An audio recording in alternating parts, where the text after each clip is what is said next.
Electricity series के इस video में हम डिस्कस करेंगे धारा घनत्व, करंट डेंसिटी।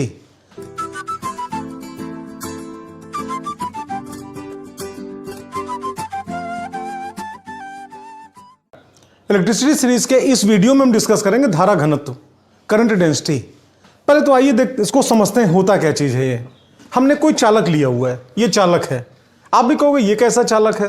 हमने जानबूझ के इस प्रकार का चालक लिया, कहीं आपका मोटा, फिर पतला, फिर पतला, फिर पतला। कहने का तात्पर्य यहाँ पे क्या, असमान परिच्छेद का चालक है।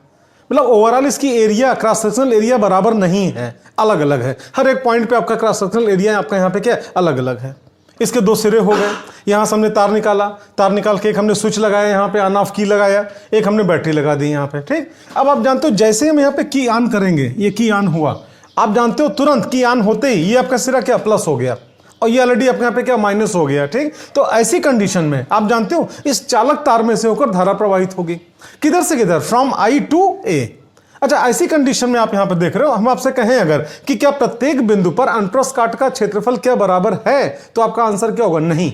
आप जानते हो लेफ्ट साइड से अगर हम राइट साइड जाएंगे तो क्रॉस सेक्शनल एरिया, जिसको कि अनुप्रस्थ काट का क्षेत्रफल कहते हो, कैपिटल ए का मान लगातार क्या होगा, बढ़ता जाएगा। या इसका उल्टा, अगर हम राइट साइड से लेफ्ट साइड में आते हैं तो आप जानते हो एरिया कैपिटल ए, जिसको अनुप्रस्थ काट का क्षेत्रफल कहते हो, लगातार क्या होगा, घटता जाएगा। ठीक, तो ऐसी कंडीशन में आप जानते हो इस धारावाही चालक के किसी भी बिंदु पर धारा घनत्व, जिसको कि हम जे से लिखेंगे, J that is equal to I upon ए।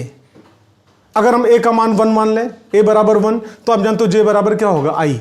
तो आप इस प्रकार से कह सकते हो आप यहाँ पे। आप अच्छा, एक बात और आप यहाँ पे गौर करना, आप बताओ क्या पूरा ओवरऑल क्या चालक के प्रत्येक बिंदु पर क्या धारा घनत्व से एक समान होगा, तो आपका आंसर क्या होगा, नहीं। क्यों? क्योंकि आप जानते हो अलग अलग बिंदुओं पर ए का मान क्या अलग अलग है, और जब ए का मान अलग अलग है तो निश्चित रूप से जे का मान भी अलग अलग होगा। तो आप यूं कह सकते हो धारावाही चालक के किसी बिंदु पर धारा घनत्व, हम किसी बिंदु क्यों कह रहे हैं, क्योंकि अलग अलग बिंदुओं पर धारा घनत्व का मान क्या होगा, अलग अलग होगा।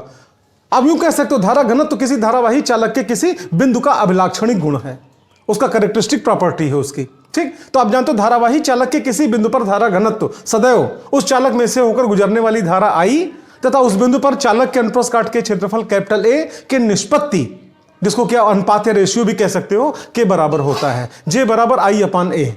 एक बार जरा फिर से आप गौर करना यहां पे, धारावाही चालक के किसी भी बिंदु पर धारा घनत्व सदैव उस चालक में प्रवाहित धारा स्मॉल आई तथा उस बिंदु पर चालक के अनुप्रस्थ काट के क्षेत्रफल कैपिटल ए के निष्पत्ति के बराबर होता है।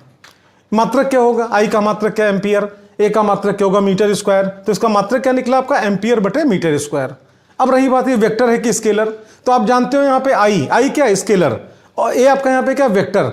एक वीडियो पूरा हमने वेक्टर के नाम पे, आपका क्षेत्रफल वेक्टर के नाम पे पूरी वीडियो हमने बनाई है। आप अगर चाहो तो सब्सक्राइब करके आप हमारे चैनल को उसको आप देख सकते हो। ठीक, तो आप जानते हो ए आपका यहाँ पे क्या एरिया, ये क्या वेक्टर क्वांटिटी है, तो ये वेक्टर हो गया, और ये आपका यहाँ पे क्या, ये भी वेक्टर हो गया।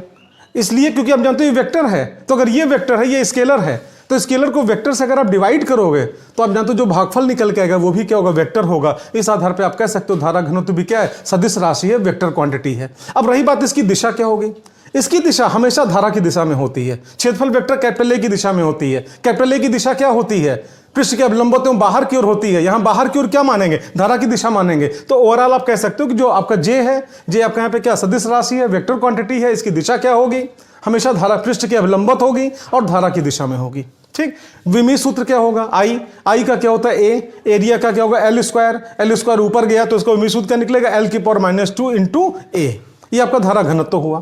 अब थोड़ा सा इसका कॉन्सेप्ट और क्लियर करने के लिए हम एक और चालक लेते हैं। आप यहाँ पे सामने आप देख रहे हो, ये हमने चालक ग्रीन कलर से लिया हुआ है, और इस चालक की भी खासियत है कि चालक की ओवरऑल जो क्रॉस सेक्शनल एरिया है ये बराबर नहीं है, कहीं मोटा, कहीं पतला, कहीं बहुत पतला। आप यहाँ पे देख रहे होगे ये कुछ मोटाई है, इसकी तुलना में ये क्या और ज्यादा मोटाई है, इसकी तुलना में क्या बहुत कम मोटाई है। ठीक, और तीनों पार्ट, मान लो इस पार्ट को 1 कहें, इस पार्ट को हमने 2 नाम दिया, इस पार्ट का नाम हमने 3 नाम दिया यहाँ पे, और इस प्रकार से आपका वायर निकल के आपका एक की यहाँ पे लगी हुई है, कुंजी लगी हुई है और एक बैटरी लगी हुई है। हम जैसे कुंजी ऑन करेंगे, कुंजी ऑन करते ही आपका यहाँ से धारा निकल के पूरे में धारा निकल के आएगी, वापस आपका लौट के बैटरी के नेगेटिव प्लेट पे चली आएगी। ठीक, आप जानते हो ये तीनों पार्ट किस क्रम में, श्रेणी क्रम में, और श्रेणी क्रम में धारा बराबर होती है।